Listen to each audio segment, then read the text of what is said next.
오늘도 지난주에 이어서 성령에 대해서 같이 말씀 나누도록 하겠습니다.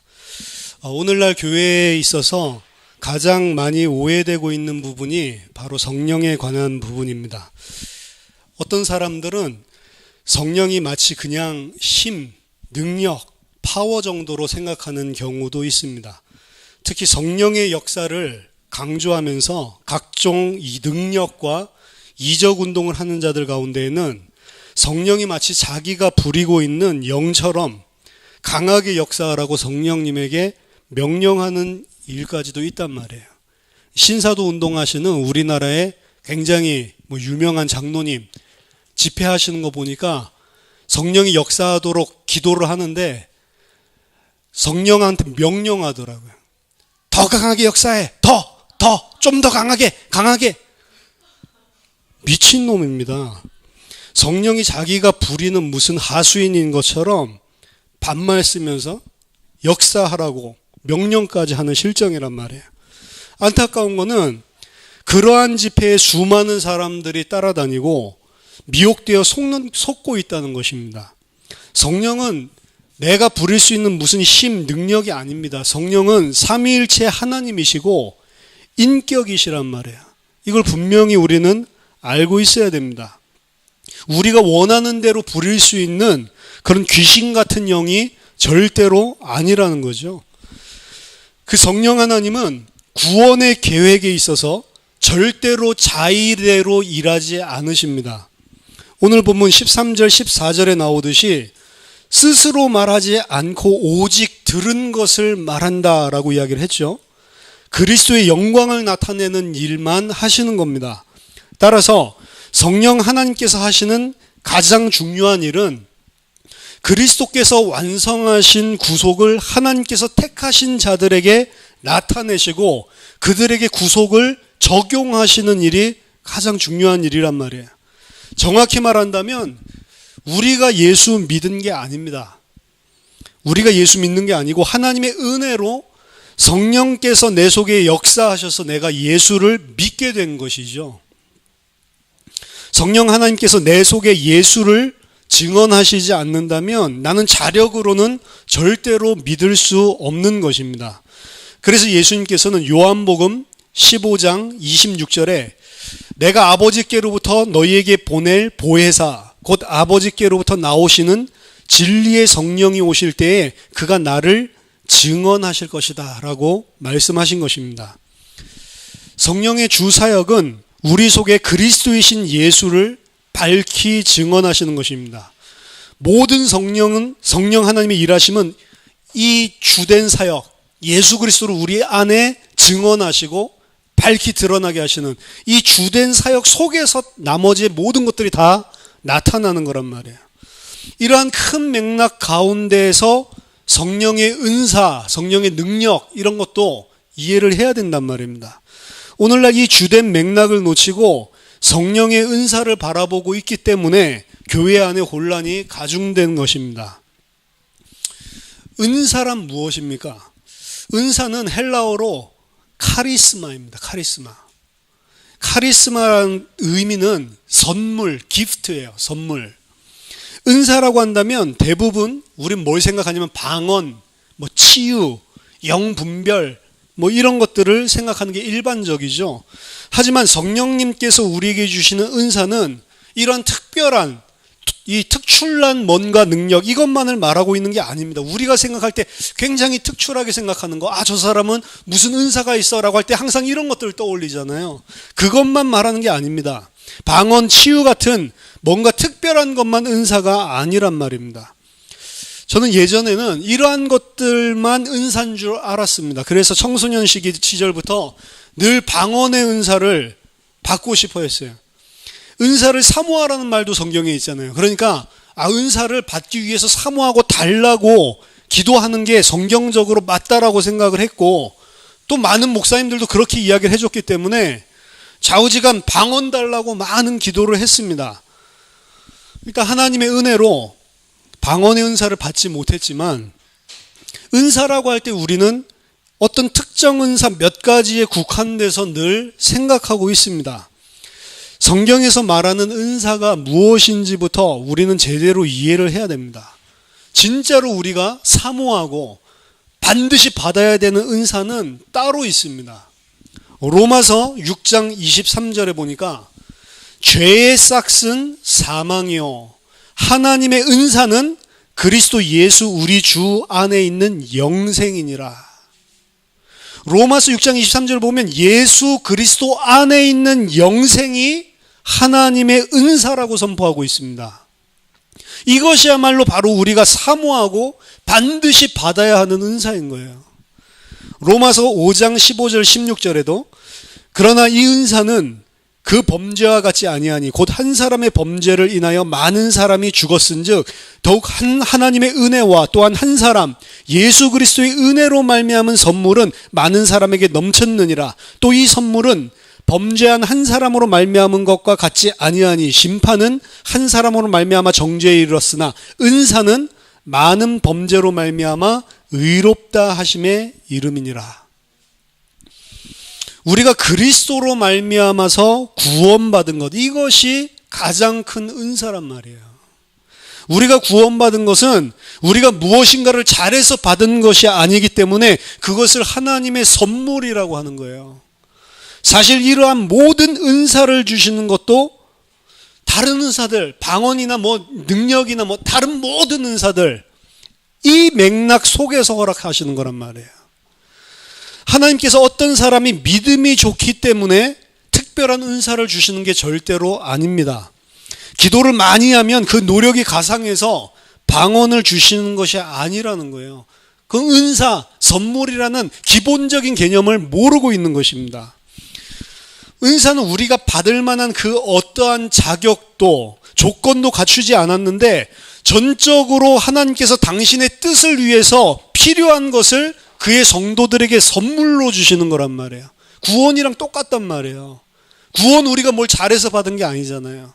은사도 우리가 뭘 잘했기 때문에 받은 게 아니에요. 기도 많이 해서 구원받았습니까? 아니잖아요. 하나님이 주시는 거잖아요. 하나님이 은혜를 주신 거잖아요. 똑같단 말이에요. 따라서 어떤 은사를 가진 사람을 쳐다볼 때 그 사람이 위대하고 대단하다라고 볼 필요가 전혀 없다는 것입니다. 만일 우리가 그런 식으로 생각한다면 은사에 대한 근본적인 성경적인 이해가 없는 것입니다. 근데 오늘날 교회를 보세요. 무슨 은사를 받아서 능력 있는 자는 자기가 믿음이 좋아서 그런 줄 알거나 자기가 그 은사 때문에 대단한 능력을 베푸는 자처럼 교만을 떨고 있다니까요. 그리고 그런 사람들한테 뭔가 그 능력으로 콩고물이라도 떨어지면 받아먹어서 내 육신에 필요한 것들을 채우기 위해서 사람들을 안달하면서 그 사람을 높이고 그 사람 쫓아다닌단 말이에요. 말이 됩니까? 그것이 성경에서 말하는 은사입니까? 아니란 말이에요. 오늘 로마서 본문을 참고한다면 사실 모든 성도는 누구나 성도라면 최소한 한 가지 이상의 은사를 받은 거예요. 구원받았다는 것이 가장 근본적이고 가장 중요한 은사입니다. 그리고 사실은 그게 모든 거예요. 고린도전서 1장 22절에서 24절 보면 유대인은 표적을 구하고 헬라인은 지혜를 찾으나 우리는 십자가에 못 박힌 그리스도를 전하니 유대인에게는 거리끼는 것이요 이방인에게는 미련한 것이로되 오직 부르심을 받은 자들에게는 유대인이나 헬라인이나 그리스도는 하나님의 능력이요 하나님의 지혜니라. 유대인은 뭔가 특별한 표적, 능력을 구한다라고 이야기를 합니다. 이렇게 유대인식으로 우리는 은사를 생각하고 있지 않습니까? 헬라인은 지혜를 찾는데요. 이 사람들은 완전 불신자, 세상에 속한 사람들이기 때문에 하나님의 능력, 기적, 초월적인 현상들을 다 무시하고 그저 내가 이해할 수 있는 세상적인 범주 내에서 합리적인 이성적인 것들, 이런 것들만 추구한다는 말이죠. 하지만 정말 구원받은 성도 우리는 세상 지혜로는 절대로 알 수도 없고 믿을 수 없는 십자가에 못 박힌 그리스도를 알고 그 그리스도를 믿는다는 거예요. 이 그리스도가 가장 중요한 은사고 우리에게 구원을 주시는 하나님의 능력이란 겁니다. 유대인처럼 이 초월을 따라다니고 능력 따라다니지 말란 말이에요. 표적 구하지 말란 말이에요. 그게 중요한 게 아닙니다. 십자가에 못 박힌 그리스도를 믿는 게 은사 중에 은사고 그게 능력이라니까. 그것만이 우리를 참된 구원을 줄 수 있는 거라니까요. 로마서 12장에 보면 은사에 대해서 여러 가지 설명을 하죠. 로마서 12장 4절에서 11절 보면 은사는 여러 가지나 성령은 같고 직분은 여러 가지나 주는 같으며 또 사역은 여러 가지나 모든 것을 모든 사람 가운데서 이루시는 하나님은 같으니 각 사람에게 성령을 나타내심은 유익하게 하려 하심이라. 어떤 사람에게는 성령으로 말미암아 지혜의 말씀을, 어떤 사람에게는 같은 성령을 따라 지식의 말씀을, 다른 사람에게는 같은 성령으로 믿음을, 어떤 사람에게는 한 성령으로 병 고치는 은사를, 어떤 사람에게는 능력 행함을, 어떤 사람에게는 예언함을, 어떤 사람에게는 영들 분별함을, 다른 사람에게는 각종 방언 말함을, 어떤 사람에게는 방언들 통역함을 주시나니 이 모든 일은 같은 한 성령이 행하사 그의 뜻대로 각 사람에게 나누어 주시는 것이니라.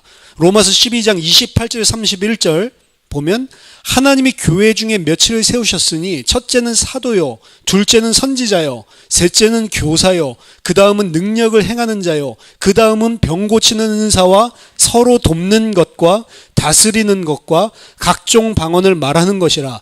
다 사도이겠느냐? 다 선지자이겠느냐? 다 교사이겠느냐? 다 능력을 행하는 자이겠느냐? 다 병 고치는 은사를 가진 자이겠느냐? 다 방언을 말하는 자이겠느냐? 다 통역하는 자이겠느냐? 너희는 더욱 큰 은사를 사모하라. 내가 또한 가장 좋은 길을 너희에게 보이리라. 로마서 12장에서 보여주는 은사들을 보세요. 여기 보면 우리가 특별하게 생각하는 것만 은사라고 말하지 않습니다. 지혜의 말씀, 지식의 말씀, 믿음, 이걸 제일 먼저 이야기하고 있죠. 이런 것 또한 은사라고 지금 말을 하고 있단 말이에요. 지혜의 말씀, 지식의 말씀, 믿음, 사도, 선지자, 교사, 이러한 직분도 다 하나님께서 은사로 주신 것이라고 이야기를 합니다. 이들이 대단한 자가 아니라 하나님께서 그 뜻대로 각 사람에게 나누어 주신 것이다 라고 이야기를 합니다. 왜 그렇습니까? 교회의 하나됨을 위해서, 교회의 유익함을 위해서 주셨단 말이에요. 나중에 로마서 12장 전체를 읽어보세요. 이 은사들이 전부 다 각 부분으로, 각 지체로 역할을 해서 교회가 하나가 되고 각 자기가 받은 그 분량대로 하나님께서 주신 은사대로 행함을 통해서 서로에게 유익이 되고 교회를 세워가기 위해서 주신 거란 말이에요. 근데 그 주신 것이 하나님의 뜻대로 주셨다라고 이야기를 하고, 그리고 주신 것이 각각 다 다를 뿐이라고 이야기를 하고 있습니다. 이것을 가지고 뭔가 특별한 것을 받은 대단한 사람처럼 서열 따지고 그러라고 주신 게 아니란 말이에요. 누구는 잘났고 누구는 못났다, 우월의식, 열등의식을 가지라고 이것을 가지고 하나님께서 서로 이 사람은 더 잘났지, 이 사람은 못났지, 그걸 갖다 표시하기 위해서 준 것처럼 오해를 하면 안 된다는 말입니다. 로마서 12장 25절에서 밝히는 바와 같이 이 몸 가운데서 분쟁이 없고 오직 여러 지체가 서로 같이 돌보게 하시려고 이런 다양한 각각의 은사를 주신 것일 뿐입니다. 아, 저 사람은 이런 은사 받았으니까 너무 좋겠다, 나도 그 은사, 그러라고 준 게 아니란 말이에요. 근데 지금 이런 식으로 오해를 하고 있는 게 교회 안에 너무 많다는 것입니다. 분쟁이 없고 서로를 위해서 섬기고 돌보라고 각각 다양한 은사를 주신 거란 말이에요. 모든 은사는 개인의 특별 의식을 갖도록 준 것이 아니고 돕고 섬기고 하나 되게 하신 것을 이루라고 하나님의 뜻을 따라 나누어 주신 것입니다. 그래서 사실 교회 안에서 목사가 평신도보다 무슨 특별한 권위나 능력을 가지고 있는 것이 절대로 아니라는 겁니다. 목사는 하나님의 말씀을 먼저 공부하고 깨달아서 교회의 지체들에게 유익이 되도록 잘 가르치라고 하나님께서 세워주신 역할을 감당할 뿐이죠. 목사이기 때문에 교회 안에서 뭔가 특별한 권위를 가지고 모든 것을 다 결정하고 명령하고 지시하는 것이 아닙니다. 중요한 사업을 하는데 결정을 내리는데 성도가 내가 이 사업을 해야 될까? 말아야 될까? 중요한 결정을 내리거나 혹은 어떤 인생에 있어서 중요한 것을 선택하는데 이걸 해야 되나 말아야 되나, 이 부분에 담임 목사랑 반드시 상담해야 됩니까? 그것도 아니란 말이에요. 왜냐하면 목사보다도 사업을 열심히 하고 사업에 대해서 잘 알고 있는 평신도가 그 부분에 대해서 선택을 하는 데는 훨씬 더 전문성이 있단 말이에요. 훨씬 더 거기에 대한 지혜와 안목을 가지고 있습니다. 만약에 사업에 대한 상담을 하려고 하면 오히려 목사보다는 그런 경제 분야에 대한 전문적인 지식과 경험을 많이 가지고 있는 자에게 물어보는 것이 맞는 것이죠. 목사가 뭐 개뿔이나 한다고. 어떻게 목사가 다 알 수 있습니까? 목사는 인간관계도 그저 교회 안에서 있을 뿐이고 세상에서 직장을 다니거나 사업을 해보지 못한 자들이 거의 대부분입니다. 여러 가지 면에서 사회적으로는 부족한 게 많단 말이에요. 그런데 왜 목사에게 그런 상담을 하냔 말이에요. 내가 대학원 전공을 선택해야 되는데 왜 목사, 사역자에게 허락을 받고 하냔 말이에요. 그 사람이 그 인생을 책임져 주지도 않을 건데. 또 어떤 사람은 그거 허락 안 받고 했다고 엄청나게 꾸짖고 혼냅니다. 그런 거 다 틀린 것이란 말이에요. 목사든 누구든 그저 자신에게 주신 은사를 따라서 교회에서 공동체에서 한 부분을 감당하는 지체일 뿐입니다. 그리고 그러한 은사는 단순히 초월적인 능력을 나타내는 것만이 아니고 좀 전에 봤듯이 지혜, 지식, 다스림, 다른 사람을 돕는 것, 이 모든 것이 다 은사란 말이에요. 근데 그런 건 은사로 하나도 안 보고 방언만 은사라고 생각을 하잖아요. 교회 안에서 말씀 전하는 목사의 역할이 중요한 것은 맞습니다. 기독교가 말씀의 종교, 계시의 종교이기 때문에 바른 말씀을 가르치는 것이 목사의 역할이고 그렇기 때문에 굉장히 중요한 것은 맞습니다. 하지만 목사가 말씀 잘 전하는 것 때문에만 교회가 온전해지는 것은 절대로 아닙니다. 각각 맡은 바 섬기고 봉사하는 부분을 다른 지체들이 감당하고 있기 때문에 교회 공동체가 바르게 세워지는 것이지 누구는 큰일하고 누구는 별일 안 한다고 할 수가 없는 거란 말이에요. 이전에는 무조건 나가서 전도하고 말씀 사역하고 뛰고 있으면 그게 최고 중요한 하나님의 일을 하는 자라고 여겨서 교회 안에서 조용하게 청소하고 있고 식당에서 봉사하고 있고 예배 잘 드리고 있으면 이런 섬기는 사람들은 아우 저 마르다. 꼭 저기 말씀 아니고 일하는데 치우쳐서 마르다라고 비난을 하고 무시할 때가 있었단 말이에요. 이게 다 잘못된 생각이라는 겁니다. 교회는 누가 더 높고 낮은 것도 없고 누가 더 중요한 일을 하고 덜 중요한 일을 하고 그런 개념이 아니라는 것입니다. 정말 하나님께서 우리에게 은사로 주신 것이 무엇인지를 안다면 모든 것이 다 합력해서 한 몸으로 원활히 돌아감으로 인해서 서로 돌보게 되고 그것을 통해서 교회가 온전하게 세워진다는 것이죠. 그래서 이런 여러 가지 은사들을 이야기하는 가운데 바울이 로마서 12장 말미에 그 은사들 가운데 가장 좋은 길을 보여주겠다라고 말하면서 13장에 진짜 중요한 은사를 소개하는데 그게 뭐죠? 사랑입니다. 사랑. 사랑이 은사냐? 이 사랑이 은사라고 이야기를 하는 겁니다. 고린도전서 13장 1절에서 7절 내가 사람의 방언과 천사의 말을 할지라도 사랑이 없으면 소리나는 구리와 울리는 꽹가리가 되고 내가 예언하는 능력이 있어 모든 비밀과 모든 지식을 알고 또 산을 옮길 만한 모든 믿음이 있을지라도 사랑이 없으면 내가 아무것도 아니요 내가 내게 있는 모든 것으로 구제하고 또 내 몸을 불사르게 내줄지라도 사랑이 없으면 내게 아무 유익이 없느니라. 사랑은 오래 참고 사랑은 온유하며 시기하지 아니하며 사랑은 자랑하지 아니하며 교만하지 아니하며 무례히 행하지 아니하며 자기의 유익을 구하지 아니하며 성내지 아니하며 악한 것을 생각하지 아니하며 불의를 기뻐하지 아니하며 진리와 함께 기뻐하고 모든 것을 참으며 모든 것을 믿으며 모든 것을 바라며 모든 것을 견디느니라. 이 사랑이 우리 안에 없으면 우리가 많은 은사와 능력을 나타낸다 하더라도 그것은 꽝이라는 거예요. 울리는 꽹과리 소리, 꽝. 사랑이 없으면 아무것도 아니다라고 이야기를 합니다. 이 사랑이 최고의 은사입니다. 그럼 이 사랑이 뭐냐? 여기서 말하는 사랑은 세상 사람들이 흔히 말하고 생각하고 있는 그런 사랑이 아니라는 점을 명심해야 됩니다. 내 몸을 불사르게 다른 사람을 위해서 내준대요. 이게 왜 사랑이 아니냔 말이에요. 내 몸을 다른 사람들 위해 불사르게 내어주는데 사랑이 없으면 그게 아무것도 아니라고 이야기하잖아요. 내 몸 불사르게 내주는 것 자체가 세상에서 사랑이라고 생각을 하는데 그게 사랑이 아니죠. 여기서 말하는 사랑은 바로 예수 그리스도 안에 있는 그 사랑을 이야기하는 거예요.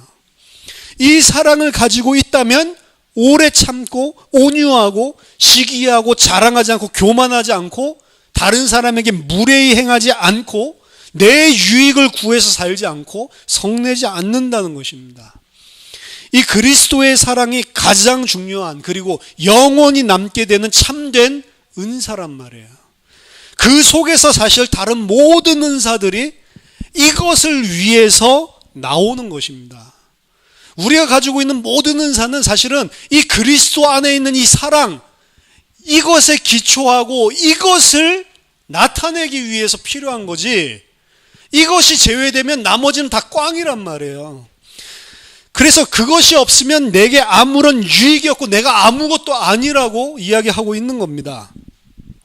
자, 이 관점을 가지고 치유 집회, 은사 집회, 그리고 또 거기에 따라다니고 있는 사람들을 생각해 보란 말이에요. 그 사람 속에 진짜로 이 사랑이 있습니까? 나를 완전히 부인하고 내 유익을 구하지 않는 그 사랑이 있어요? 그런 집회 쫓아다니면서 이것 주세요, 저것 주세요, 이게 진짜로 이 사랑, 내 유익을 구하지 않고 모든 것을 내어주는 그 사랑이냔 말이에요. 아니라니까. 결국은 그런 거 추구하는 사람들이 가장 근본적인 이 은사가 없이 육신만을 따라다니고 있는 거 아닙니까? 정말로 이 사랑이 있는 자가 자기 능력 과시하며 자기한테 기도받아야 된다고 그러고 돌아다닐 수가 있냔 말이에요. 내 말 들어야지 너 성공한다, 안 들으면 너 망한다, 무당처럼 협박하는 게 이 사랑이 있는 자가 할 수 있는 이야기입니까? 아니란 말이에요. 왜 교회 안에서 예언을 그렇게 따라다닙니까? 예언하는 자들 많죠. 도대체 그 사람 쫓아가서 뭘 알고 싶은 겁니까? 그 쫓아와서 예언하는 자에게 뭔가 들으려고 하는 그 사람이 왜 지금 거기에 와 있냔 말이에요. 성령님이 우리에게 역사하셔서 이 세상에 다 없어질 거잖아요. 없어질 세상의 것, 이 땅의 것 잘 되도록 미래 점쳐주는 일을 한다는 게 말이 됩니까? 그게 목적이라면 도대체 왜 예언의 은사 있다는 사람 쫓아가서 이건 뭐 어떻게 해야 되죠? 저거 왜 그런 거 물어보냐면, 결국에는 이 땅의 것, 이 세상의 것이 어떻게 될까? 그거 불안하고 그거 어떻게 하면 좀 더 잘 취할 수 있을까? 그것 때문에 예언하는 사람 쫓아가는 거 아니냔 말이에요.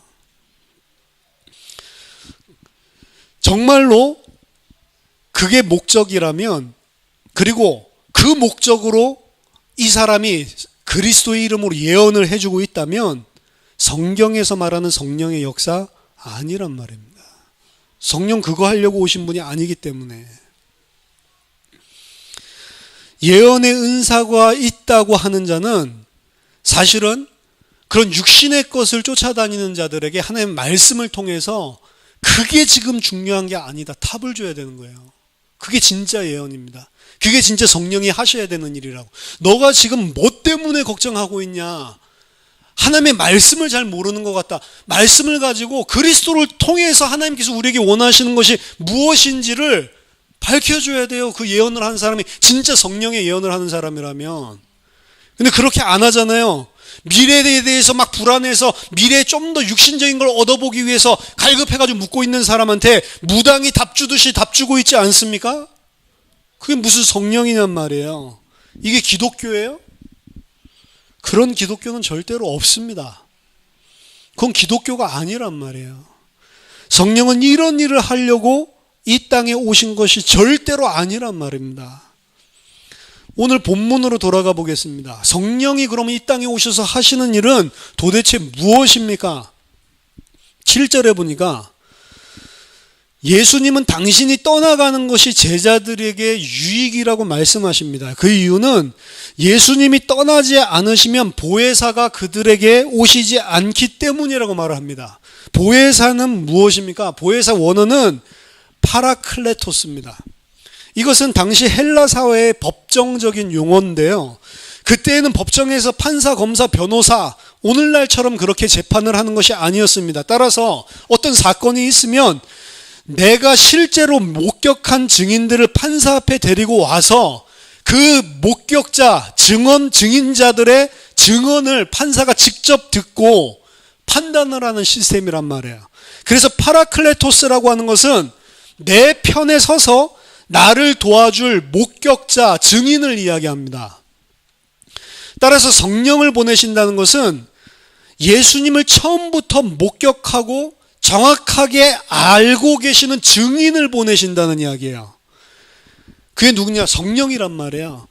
요한복음 15장 26절 내가 아버지께로부터 너희에게 보낼 보혜사 곧 아버지께로부터 나오시는 진리의 성령이 오실 때에 그가 나를 증언하실 것이요 라고 이야기하죠.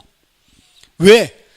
그분이 처음부터 나와 함께 있었고 처음부터 이 모든 것을 다 목격한 분이기 때문에 파라클레토스, 증언자로 나의 편에 서서 나를 정확하게 알려준다라는 그런 의미입니다. 요한복음 14장 16절 17절 내가 아버지께 구하겠으니 그가 또 다른 보혜사를 너희에게 주사 영원토록 너희와 함께 있게 하리니 그는 진리의 영이라 세상은 능히 그를 받지 못하나니 이는 그를 보지도 못하고 알지도 못함이라 그러나 너희는 그를 아나니 그는 너희와 함께 거하시며 또 너희 속에 계시겠음이라. 여기서도 보혜사를 이야기하는데 이 보혜사는 뭐라고요? 17절에 진리의 영이라고요. 어디에 계세요? 너희 속에 영이시기 때문에 너희 속에 계신다. 절대로 이 보혜사는 어떠한 한 인물, 사람이 아니라는 거예요. 보혜사는 하나님, 성삼위 하나님이신 성령 하나님이 오신다는 것입니다. 영이란 말이에요. 이만희가 아니라니까. 맨날 껌뻑하면 이단에서 자기가 보혜사라고 보내주신다는 그 또 다른 보혜사가 날아가고 하는데 분명히 나와 있잖아요. 그건 진리의 영이라고, 하나님의 영이라고. 너희 속에, 이만희가 내 속에 있어요? 아니잖아요. 예수님이 떠나지 않으시면 성령은 오실 수 없다라고 이야기합니다. 왜냐하면 예수님이 하늘보좌 우편에 앉으시고 성부 하나님으로부터 인정받아서 성령을 받으셔야만 보낼 수 있기 때문에 그렇습니다. 성령이 우리 가운데 오신다는 것은 예수님께서 아버지의 뜻대로 아버지께서 흡족할 만한, 만족할 만한 제사를 완전히 온전한 순종을 통해서 십자가에서 드리시고 그리고 구속을 완전히 이루셨다는 그 상급으로 영화의 상태, 그래서 성령을 그에게 주시는 거란 말이에요.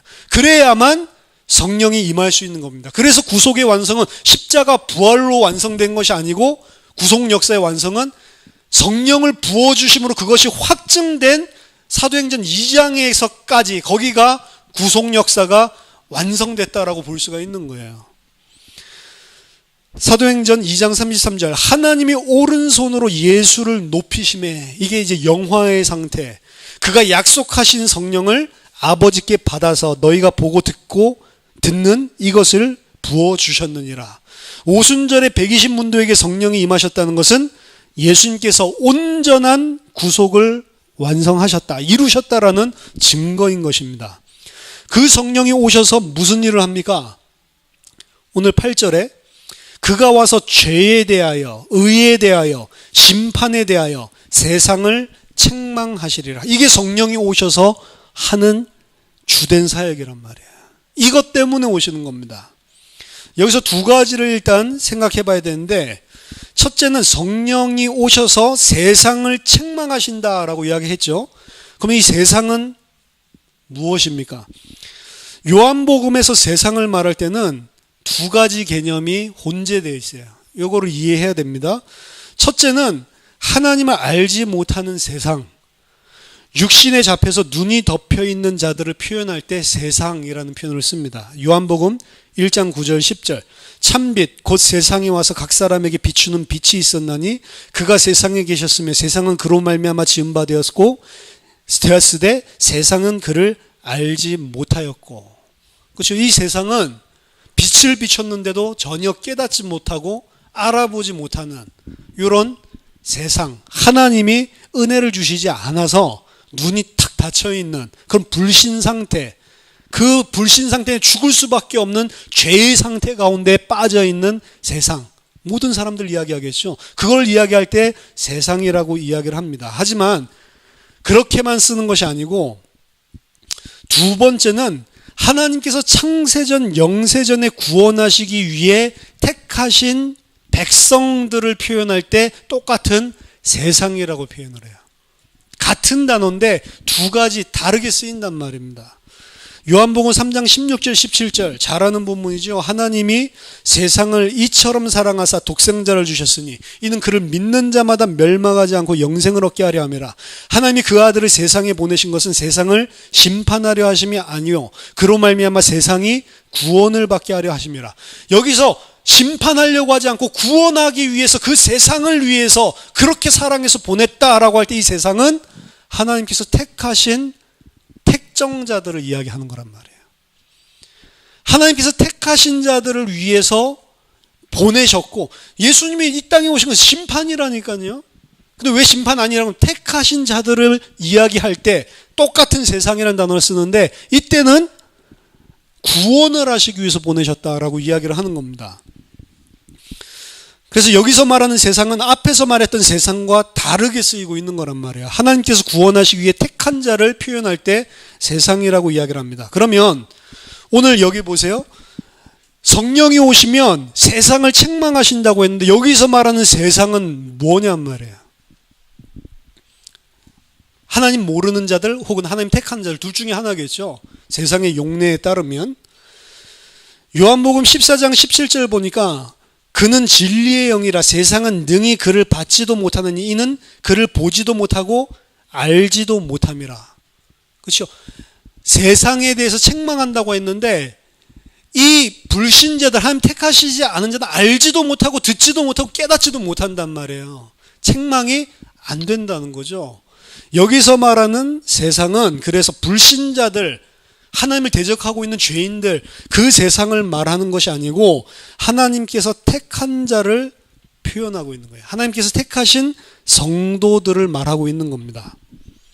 성령이 오셔서 세상을 책망하신다고 할 때 그 말은 성령이 오셔서 구원받은 성도를 책망하신다는 거예요.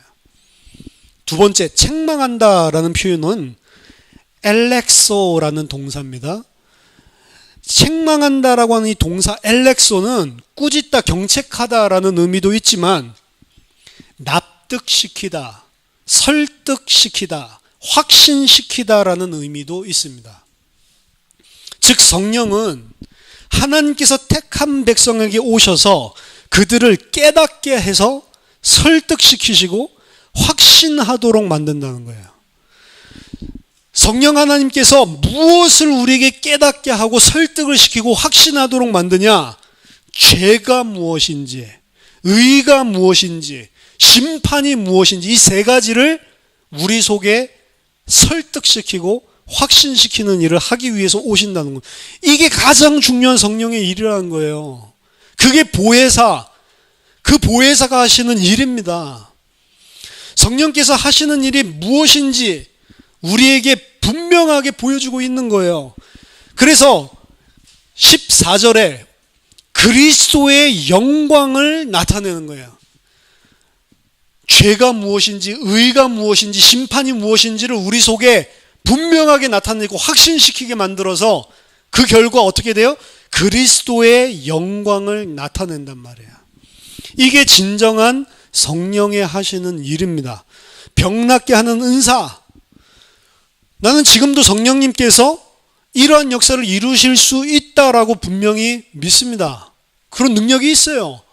그리고 치유하시는 일들이 성령께서 하시는 일들이 있다고 저는 분명하게 믿습니다. 하지만 그러한 치유의 역사는 반드시 그 치유 대상자인 죄인에게 진짜 죄가 무엇인지, 진짜 의가 무엇인지를 알게 하고, 그래서 진짜 하나님께서 내리시는 심판이 무엇인지를 깨달아서 그를 살리는 역사로 나타나야지 그게 성령의 역사지, 그냥 병낫게 하는 것은 귀신들도 다 할 수 있는 거란 말이에요. 죄는 무엇입니까? 성령이 오시면 죄에 대해서 우리를 설득시키시고 확신시키신다는데, 죄가 뭐냔 말이에요. 성경에서 말하는 죄는 면밀히 살펴보면 단 한 가지밖에 없습니다. 피조물인 인간이 창조주이신 하나님을 인정하지 않고 하나님의 자리에 앉아 있는 것, 이것만이 성경에서 말하는 진정한 죄입니다. 인간이 전적으로 부패하고 또 전적으로 타락했다는 것은 인간이 하나님의 자리에 앉아서 산다는 거예요. 선과 악의 판단자가 더 이상 하나님이 아니고, 하나님이 먹지 말라, 이거 악한 일이라고 했는데, 그 하나님의 더 이상 그 선과 악의 판단자가 아니고, 내가 선하게, 먹어도 괜찮을 것 같은데, 내가 선악의 판단의 주체자가 되겠다고 하는 거, 이게 창세기 3장에서 나타난 아담의 죄입니다. 그리고 이것만 죄란 말이에요. 우리가 다 그렇게 살고 있단 말입니다. 따라서 인간은 더 이상 하나님께 의존하는 존재가 아니고, 하나님과 상관없이 내가 독립적인, 자율적인 실존, autonomous being, 자율적으로, 독립적으로 내가 살아가는 존재, 이렇게 살겠다고 하는 게 인간의 죄입니다. 따라서 이 죄 가운데 빠진 인간은 내 힘으로, 그리고 내가 생각할 때 더 나은 인간이 되기 위해서 노력하고, 내 힘으로 내가 생각할 때 나에게 필요한 것을 획득하기 위해 노력을 하고, 나라고 하는 정치성을 위한 가치 실현을 위해서 이 땅 사는 거예요. 전부 다 나 중심이죠. 이러한 나의 가치를 절대로 포기할 수 없는 것이 바로 타락한 인간입니다. 타락한 인간은 계속해서 내가 무엇인가 맞다라고 생각을 하고, 하나님에 대해서 생각을 할 때에도 내게 뭔가 하나님의 호의를 받을 만한 무엇인가가 있다라고 생각을 해요. 내가 잘하면 이렇게 해주겠지. 내가 뭔가를 이루어서 하나님의 호의도 받아내는 것이다라고 생각합니다. 그게 전부 다 종교잖아요. 그리고 그게 알미니안주의자들이 이야기하는 거잖아요. 펠라기우스, 그때부터. 내가 무엇인가를 제대로 판단해서 선택하고 내가 구원받을 뭔가를 하기 때문에 하나님의 백성이 될 수 있다라고 생각하는 거예요. 이 사람들 생각하는 거는. 내가 믿은 거지, 내가 선택하고 내가 결단 내린 거지, 무슨 하나님이 그렇게 하냐라고 이야기를 하는 겁니다. 내가 열심히 노력해서 구원을 이루어낼 수 있을 만한 자율적인 힘과 의지와 능력을 가지고 있다라고 계속 나의 가치를 주장하고 있는 거란 말이에요. 내가 열심히 노력을 해야 이 구원을 끝까지 놓치지 않고 완성할 수 있다라고 생각을 하는 겁니다. 이게 바로 타락한 인간이 가지고 있는 죄성이라니까요. 나를 부인하지 못합니다. 나라고 하는 영역, 나는 내가 가지고 있는 소유, 나의 가족 등 나와 관계된 모든 영역을 말하는 거예요. 나는 가족들을 위해서 살지 나를 위해서 안 사는데, 아니요, 그 가족이 나라니까. 가족을 위해서 열심히 사는 사람은 나를 위해서 사는 것이 아니라 가족들을 위해서 산다, 그렇게 본인은 생각을 하지만 깊이 들어가 보면 그것 또한 나의 연장선상에서 나오는 거란 말이에요. 그걸 절대로 인간은 포기 못한단 말입니다. 못 끊어냅니다. 세상에서 그 가족을 사랑하고 그걸 타인을 사랑하는 것처럼 포장을 해서 이야기를 하지만, 사실은 나의 연장선상이고 사랑이 아니고 집착이고 죄란 말이에요. 사실은 인간은 이러한 가치를 생명으로 여기고 이 땅을 살아가고 있는데, 누군가가 그러한 가치를 짓밟고 빼앗아 가려고 하면 미쳐버리는 거죠.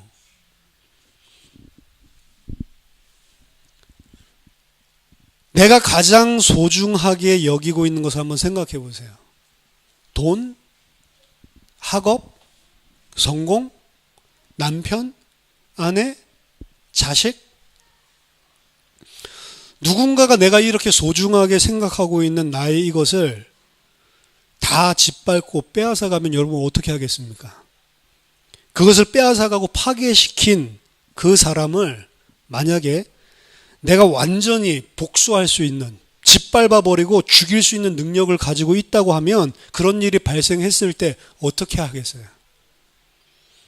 우리가 능력이 없어서 그렇지 만약 그런 능력이 있다고 한다면 내 그것을 빼앗아간 놈은 반드시 짓밟아서 죽여버리는 겁니다. 내 소중한 자녀를 죽인 자, 내 사업을 사기쳐서 다 빼앗아가고 알거지로 만들어버린 자, 그 자를 내가 내 마음대로 처리할 수 있고 그러할 수 있는 능력도 가지고 있다면 어떻게 하겠냔 말이에요. 반드시 우리는 그 자를 죽여버리고 말죠. 그게 인간입니다. 바리새인을 보세요. 그들에게 가장 가치 있는 것은 하나님이었습니다. 그렇기 때문에 그들은 하나님 앞에서 제대로 철저하게 살고자 율법을 지킨 거예요. 그런데 어느 날 예수가 나타나서 그들이 그렇게 행하고 있는 것을 비난하고 그들의 행위로는 하나님을 조금도 기쁘게 할 수 없음을 낱낱이 드러내고 계시단 말이에요. 그래서 예수를 밟아서 죽인 거예요. 그리고 그 예수의 가르침을 따르고 그 예수를 전하고 있는 자들까지도 멸절시키려고 공문까지 받아들고 타국까지 쫓아가서 죽이는 겁니다. 그 사람이 바울이잖아요. 죄는 무엇입니까? 바로 나를 중심으로 살고 내 가치 양상을 통해서 뭔가를 이룰 수 있다라고 그렇게 생각하는 것이 죄의 근본입니다. 인간은 철저하게 나 중심입니다. 이것을 성령님이 오셔서 우리에게 드러내시고 설득시키는 작업을 하신단 말이에요. 성령님께서 이 사실을 우리에게 설득시키실 때에 하나님이 택하신 자는 그 앞에 마음이 찔려서 형제들아 우리가 어찌할꼬 가슴을 찢고 무릎을 꿇는 거예요. 택한 자들은. 반대로 하나님께서 택하지 않은 사람들은 그 말씀을 전하는 자를 죽여버리는 겁니다. 그런데 성령의 은사, 성령의 권능, 성령의 능력이라고 떠들어대고 있는 그 사람들이 과연 그러한 자아실현, 가치실현, 내가 원하는 세상의 것, 육신의 것을 복으로 채워주는 그것을 성령의 역사라고 말하고 있는 그 사람들, 그게 도대체 뭐냔 말이에요. 성령이 그런 죄성을 가진 인간을 더 그렇게 살도록 고취시키는 일을 한단 말이에요. 그게 정말 성령입니까? 성령이 아니면 뭐죠? 성령은 죄가 무엇인지를 우리에게 설득시키신다고. 그래서 나를 완전히 부인하게 만들고 나라고 하는 연장선상에서 확산되어 있는 그걸 전부 다 끊어낸단 말이에요. 돈도 끊어내고 이 세상의 명예도 끊어내고 심지어 가족까지도 끊어낸다는 거예요. 내가 너에게 평안을 주려고 온 게 아니고 검을 주려고 왔다라고 예수님 말씀하십니다. 그러면서 며느리와 그리고 시어머니가 막 다투게 되고 너무 잘 알아듣죠? 그 얘기 잘 안 맞으니까 친정엄마도 아니고 아버지와 아들 이야기를 하고 형제들 이야기하고 그 이야기를 하죠.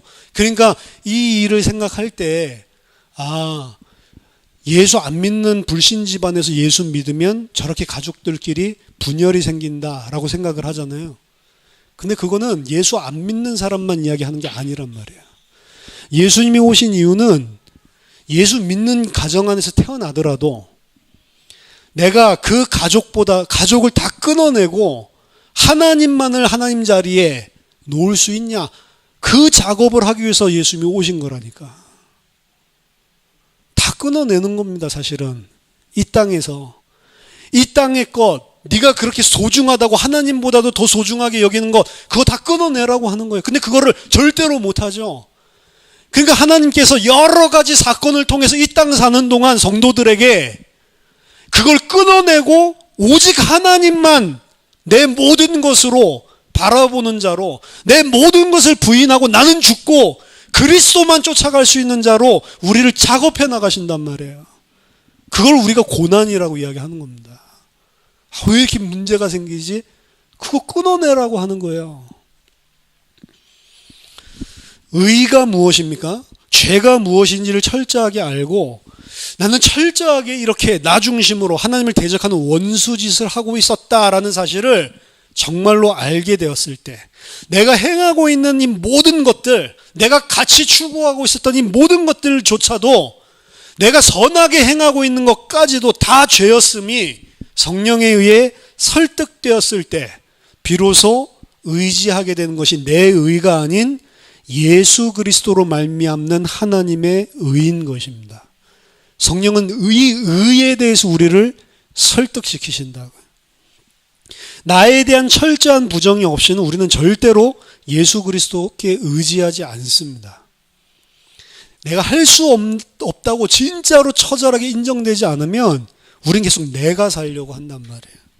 진정한 죄가 무엇인지를 깨달았을 때 이제 나는 어찌할꼬 한탄하게 되어 있는 겁니다. 나로서는 절대로 안 된다고 인정되었을 때 나는 아니구나, 자기 부정, 자기 부인이 철저하게 가슴속에 부딪혔을 때에만 그리스도께 의지하게 되어 있습니다. 그리스도께 의지한다는 말은 예수님 십자가 우편 강도 같이 예수여 당신 나라에 임하실 때 나를 기억하소서. 나는 이런 부탁을 할 아무런 면목도 없는 죄인이고 당연히 지옥 가야 되는 자인데 이것밖에는 다른 길이 없기 때문에 제발 나를 좀 기억해 주소서. 자기를 완전히 이렇게 부인하고 그리스도 앞에 무릎 꿇는 거란 말이에요. 그게 그리스도께 의지하는 겁니다. 그 그리스도로 말미암는 의로만 우리에게 기회가 있는 거예요. 이게 신앙생활입니다. 성화가 무엇인가? 성화는 이 땅에서 윤리도덕적으로 하나님께서 칭찬할 만한 점점 더 바른 삶을 살고 온화하게 되고 인격이 훌륭하고 인자한 사람이 되고 성인 군자처럼 돼가는 게 성화가 아니란 말이에요. 당연히 그런 삶은 수반이 되겠지만 그것 자체가 아니라 진정한 성숙한 인격 가진 자로 완성되어가는 그게 성화가 아니라 나는 아무것도 아니구나, 나는 죄밖에 없구나, 이 은혜를 받아놓고도 또 내가 나 중심으로 또 나를 부인하지 않고 내가 살아서 하나님을 대적하고 하나님의 자리에 앉아서 사는, 나를 주장하는 이런 삶을 살고 있구나. 주여 나를 불쌍히 여기소서. 완전히 나를 부인하고 그리스도만 의존하도록 내가 점점 세워지는 게 그게 성화란 말이에요. 마태복음 18장 3절 4절 보면 예수님 말씀하십니다. 진실로 너희에게 이르노니 너희가 돌이켜 어린아이들과 같이 되지 아니하면 결단코 천국에 들어가지 못하리라. 그러므로 누구든지 이 어린아이와 같이 자기를 낮추는 사람이 천국에서 큰 자니라. 여기서 예수님은 어린아이와 같이 되어야 천국에 간다라고 이야기를 하는데 그건 어린아이처럼 순수해져라라는 말이 아니고 어린아이의 의존성에 대한 것입니다. 절대로 스스로 살 수 없는, 너희가 돌이켜서 어린아이와 같이 되라고 하죠. 우리는 어떻게 어린아이가 아니고 어른으로 삽니다. 내 힘으로 살 수 있다라고 나를 주장하면서 산단 말이에요. 그거를 돌이켜서 어린아이와 같이 되라고 회개하라는 거예요. 어린아이와 같이 철저하게 자기 자신을 내버리고 의존하는 자가 되지 않는다면 결단코 천국에 들어갈 자가 없다는 것입니다.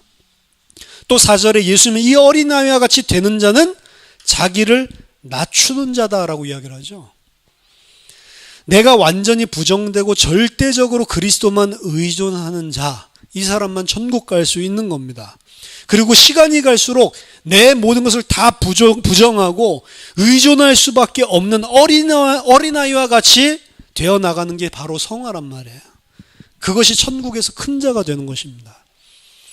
그래서 참다운 크리스찬이라면 아직 이 땅에 살고 힘이 좀 남아있을 때는 팔팔거리면서 그래도 내가 뭔가 가치 있는 뭔가를 향해서 그것 가지고 또 하나님의 일을 하겠다고 쫓아가지만 말기 암에 걸려서 이제는 일주일도 안 남은 생이 딱 돼버리면 병 낫겠다는 이제 소망도 없어지고 이제 끝났구나라는 생각 들어가는 순간에 오히려 평안해집니다. 그러면서 눈물을 흘리면서 하나님의 은혜 외에는 아무것도 없구나.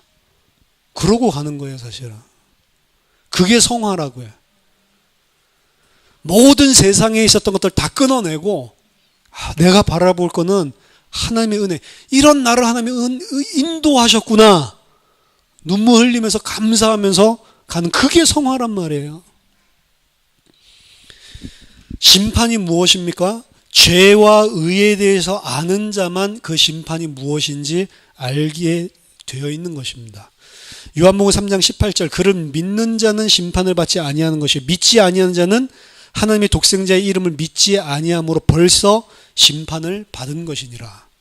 이 복음을 믿지 않는 사람은 이미 심판받은 것입니다.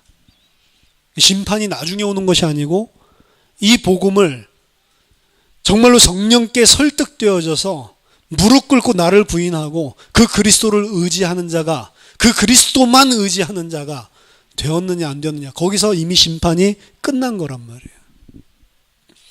지난주에 이어서 이번 주일에도 성령에 대해서 같이 말씀을 살펴봤습니다. 특히 성령의 은사가 무엇인지 또한 그것이 성령의 은사가 맞다면 무엇이 정말로 나타나고 확증되어야 하는지 이런 부분에 대해서 말씀을 나눴습니다. 능력과 기사는 사단, 귀신도 다 행할 수 있는 거예요. 그런 거 쫓아다니다가 예수 잘 믿는 줄 알고 그런 거 쫓아다니면서 예수 열심히 내가 잘 믿었다고 생각하는 줄 착각하다가 지옥 가게 되는 것입니다. 치유, 능력, 이적, 기사가 성령의 기준이 아니고 성경에서 말하는 바른 믿음을 가지도록 일하시는 게 성령의 기준이란 말이에요. 그 치유를 통해서 바른 믿음을 가졌냐? 그게 기준이라고요. 그 능력을 통해서 바르게 그리고 그 능력 행하는 자가 과연 이 기준을 가지고 했냔 말이에요. 제가 볼 때는 행하는 자나 따라오는 자나 다른 기준으로 하고 있어요. 성령이 아닙니다. 사단, 귀신이 하는 거라니까요.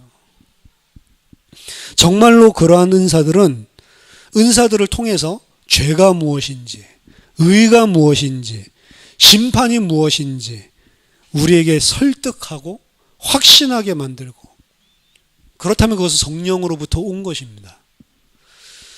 성령 하나님은 다른 것을 가지고 일하지 않으십니다. 예수님을 통해 이루신 구속을 우리 속에 적용시키기 위해서 성자 하나님의 것만 가지고 우리 속에 역사하는 하나님의 영, 그리스도의 영이시란 말이에요. 은사 자랑하는 자들 쳐다보고 속지 마시기 바랍니다. 능력 보인다는 목사들 쳐다보고 속지 마시기 바랍니다. 그게 정말 성령의 역사인지 말씀을 보고 분별해야 되는 거예요. 진정한 은사는 우리 속에 예수를 바르게 믿게 하고 교회를 우등한 신자, 열등한 신자로 나누는 것이 아니고 그리스도의 몸된 교회가 다 하나 되도록 섬기는 게 진정한 은사입니다. 올바른 진리의 말씀의 기준을 가지고 승리하는 여러분 되시기를 예수 이름으로 축원합니다. 기도하겠습니다. 하나님 은혜를 감사드립니다. 진정한 성령의 은사, 가장 중요한 성령의 은사, 또 그 성령께서 우리 속에 그 은사들을 통해서 교회 공동체에 또 우리 개인 성도에게 무엇을 하고 계시는지 성경을 통해 분명하게 분별하게 하시고 하나님의 정말로 주시는 그 성령의 은혜들을 통해서 온전한 하나님의 사람들로 세워져 갈 수 있도록 주님께서 우리 속에 성령으로 역사해 주시옵소서. 살아계신 주 예수 그리스도 이름으로 기도하옵나이다. 아멘.